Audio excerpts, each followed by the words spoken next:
Now that everything's calmed down a bit, relatively speaking I mean, I thought it might be a good time to share our progress on the weapon. I believe we're on the verge of a breakthrough. Well, don't keep us all in suspense.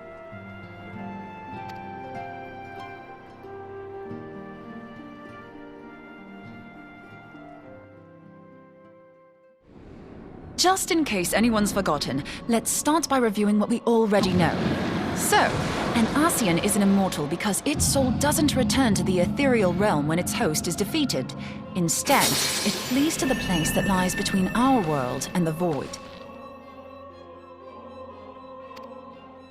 Therefore, the first step to permanently defeating an Ascian is preventing its soul from making this journey. And if you recall, when we last gathered here, I had verified that white auracite has adequate capacity to entrap the beings, albeit only briefly. Which left the small matter of their extermination. Aye. To unmake an Ascian soul, one must needs smite it with a concentrated burst, or blade, of purest ether. However, we wanted for both the data and the means to forge such a weapon. Short of experimenting on an actual Ascian, you see, there's no way to gauge how much ether its soul is made of. As such, we don't know what etheric density our blade needs to have in order for it to work. So we'll just have to make the densest blade we can and hope for the best. Though that would require a lot of ether.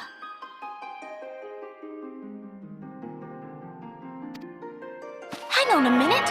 Why didn't we think of this before? White auracite can hold an absolute heap of ether, can't it? Please tell me you're joking. God's sakes, Ida. I feel as though I'm reliving the same scene over and over with you. How many times do you need to be told that white auracite cannot store ether for long periods? Being intangible matter, ether is given to dispersion. Only in its crystallized form is it a stable source of energy. I will test you later on this, so see to it you do not forget. Right, yes. It's all coming back to me. So our hopes rest on good old crystals again, do they? While they are certainly reliable, they leave something to be desired in the area of portability. Indeed. I am reminded of the quantity of corrupted crystals required to thwart Leviathan, and the extraordinary lengths to which the Lamentsons went to transport them. What if it should prove that a similar quantity was needed to destroy an Ascian's soul? Or still more? I do not envy the poor sod who has to lug all of that around, on the off chance that an Ascian appears. That's the very problem we set out to solve, and I reckon we've found the answer. If it isn't practical to lug around the ether we need, we'll just have to draw upon another source. And the only viable source is the land. If you mean to tap the Great River of Ether, know that it will entail considerable risk. Meddling with the currents may well induce a surge like to the one which despoiled Mordona. Give me a bit more credit, will you? Why would we need to tap the river when there are veritable reservoirs jutting out all over the land?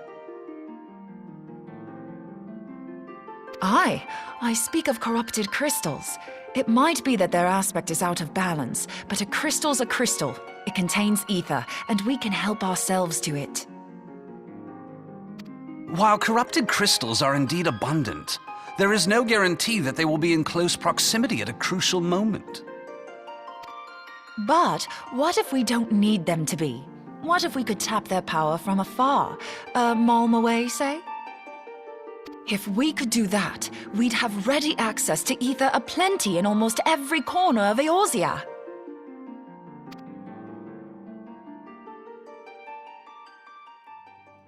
I've yet to put my theories to the proof, but I've got a good feeling about this. If no one has any objections, I'd like to see where this avenue leads. If you think it worth your while, you have my blessing. But tell us, what are your theories? I, for one, am most eager to understand the process, however vaguely. I thought you might say that, but no one wants to listen to boring old theories all day, do they? I know I don't. So with your permission, I'd like to try something a bit more hands-on. I've already built an etheric siphon especially for this purpose, and I've been meaning to try it out. Thing is, the profusion of corrupted crystals in Mordona makes it something of a high-risk testing ground. If anything goes awry with the siphon, it would be better if it didn't happen within spitting distance of quite so much ether. Ideally, I need an isolated specimen. Does anyone know where I can find one?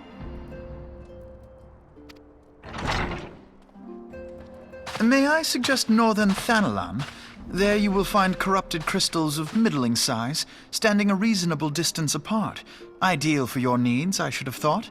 Oh, and if you do elect to visit the place, I should be much obliged if you would assist me in another matter while you are in the area.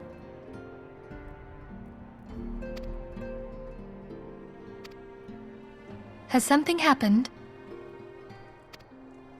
Movement has been observed at Castrum Meridianum. During Operation Archon, the Alliance dealt the stronghold a heavy blow. Its facilities were extensively damaged, and its garrison reduced to a fraction of its former strength. Not long after our forces withdrew, however, their ranks were replenished by reinforcements from Castrum's sentry. They now seek to rebuild, and to this end they have their sights set upon the ceruleum processing plant. Having lost the Empire's support, the 14th Legion lacks the resources to sustain itself. To them, this is a bid for survival, and they will doubtless fight like desperate men. Though I have dispatched the Crystal Braves, I fear their strength alone may not suffice to stay the Imperial assault. I would request the Scion's aid in the defensive effort.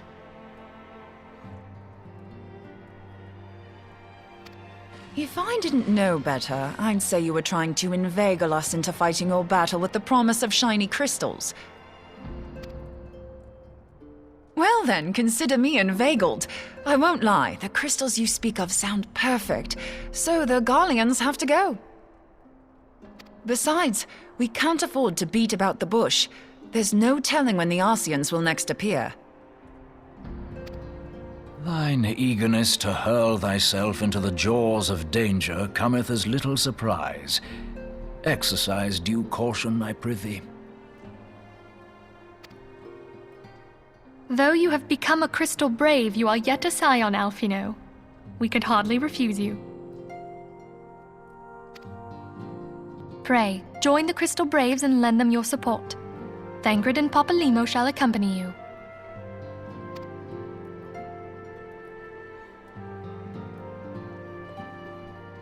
Ida and Yashtola, in the meantime I would have you assist Moonbreeder. Scout out the crystal clusters, that the testing may commence as soon as the Garlean threat has been eliminated.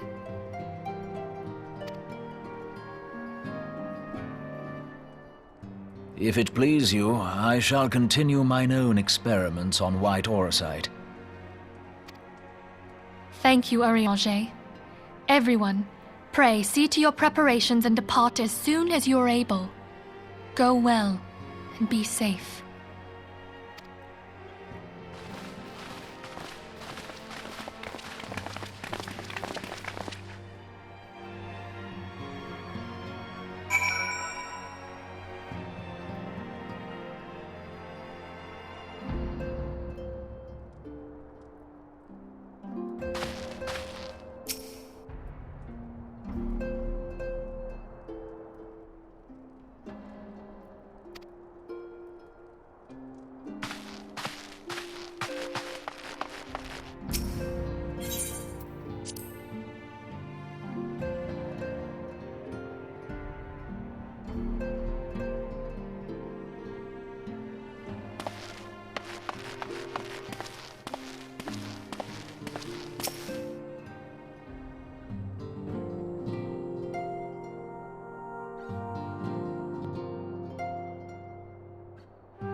on. I won't be a second.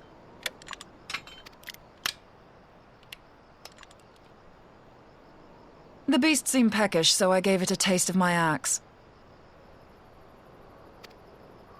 I know. As Urianger never tires of reminding me. An axe ill becometh the hand of a scholar. What can I say? I like axes. To hear my mother tell it, I came into this world holding one.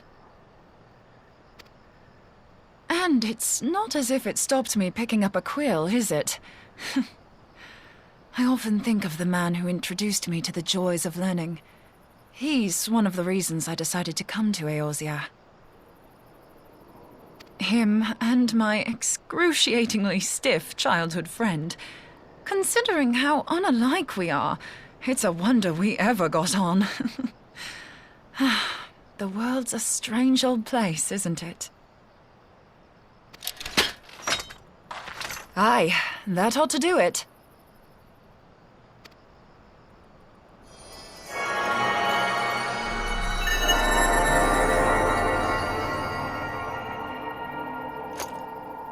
So far, so good. At these concentrations, it shouldn't matter too much if something goes awry. Just enough ether to make it interesting. Did you see that? The way the crystal glowed? The siphon works, I'm happy to say. With a few refinements, it should satisfy our appetite for ether, which just leaves the small matter of forging our blade. I'm not sure how to go about it just yet, but I swear to find a way. I'll put a blade in your hands if it's the last thing I do.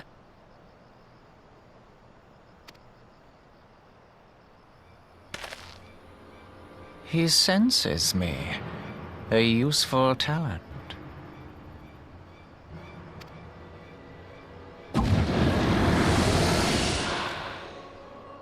An Ascian. Are they onto us? By your brand, I see you are an Archon of Sharlayan, keeper of knowledge, seeker of truth, meddler. I don't know what the hell's you're saying, but I don't much like your tone. Your instincts serve you well. But come, be not unsettled on my account. That lovely brow was not made for frowns. But I waste my breath.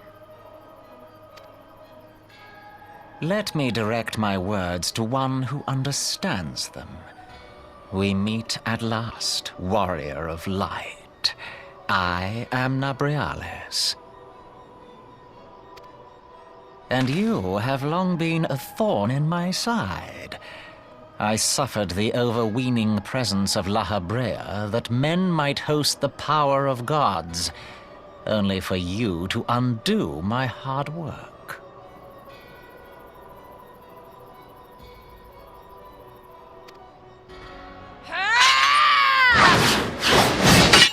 Oh, bugger. Do settle down. You must concede that I acted in self-defense. But what's this? I do not sense the blessing of light. Oh, dear. Could it be that frail Hydaelyn has forgotten her champion? This I did not foresee. Shorn of light as you are no longer a threat. And better yet, the seal is broken. Now is the time to claim the staff. With it in my grasp, I shall rise above them all and take my place at Lord Zodiac's right hand.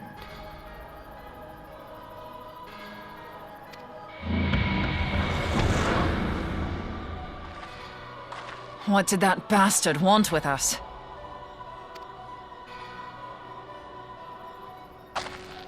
Nabriales, he calls himself.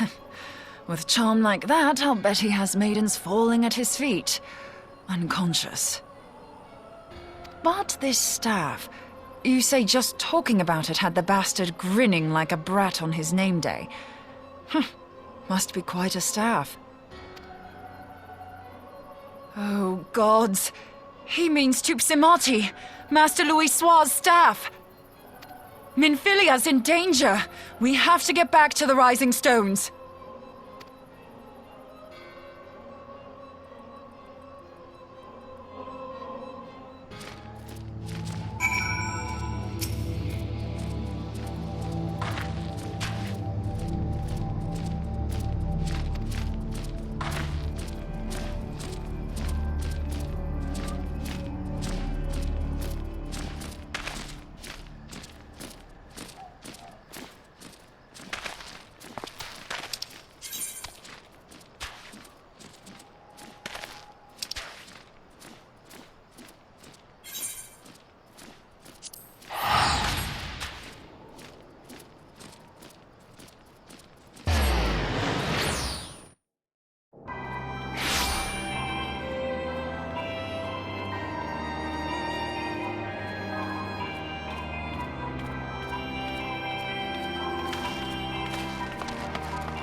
You two!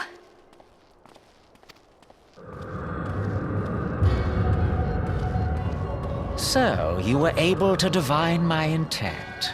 What now, warrior of light? Ah, but that name is no longer fitting. You have become decidedly dull, and quite incapable of barring my entry. What do you mean? You truly do not know? Then I suppose it is only right that I enlighten you. The blessing of light kept you and your fellow meddlers safe. It was that which prevented my kind from entering your domain. My kind, I say, though it had no power over the likes of Elidibus and La Habrea. Being of this world, they could come and go as they please, while I could only look on.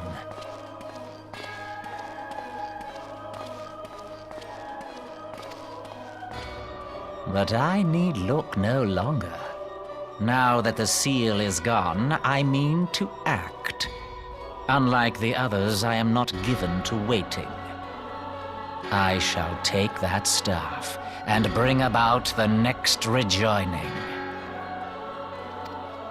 Rejoining? Then it was your doing. The Isle of Val, the scholars, all of it.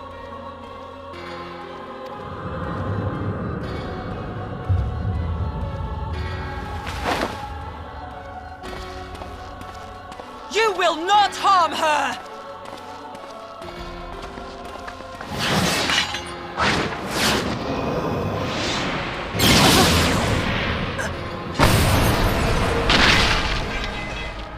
Moonbreeder! Why must you insist on forcing my hand? Did you learn nothing from our last meeting? Ah, but I forget. My words fall upon deaf ears. The staff is but a broken relic, a memorial to the departed. What possible use could you have for it?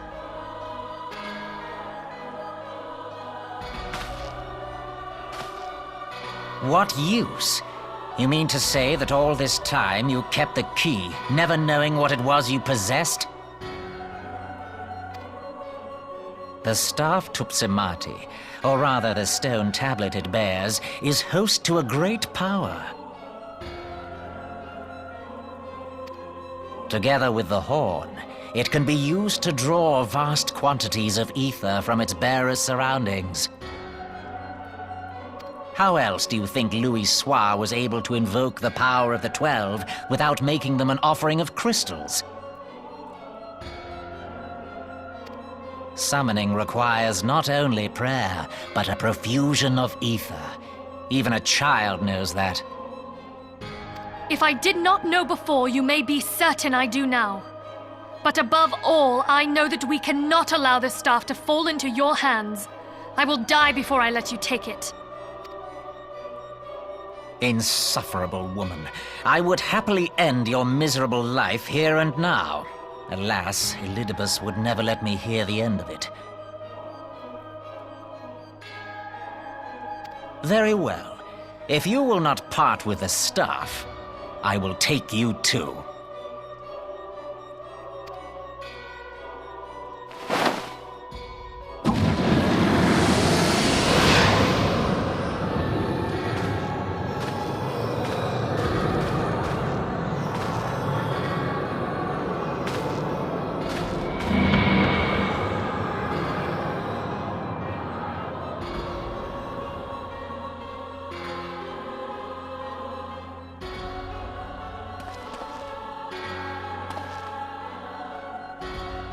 After them! Quickly! Before the rift closes!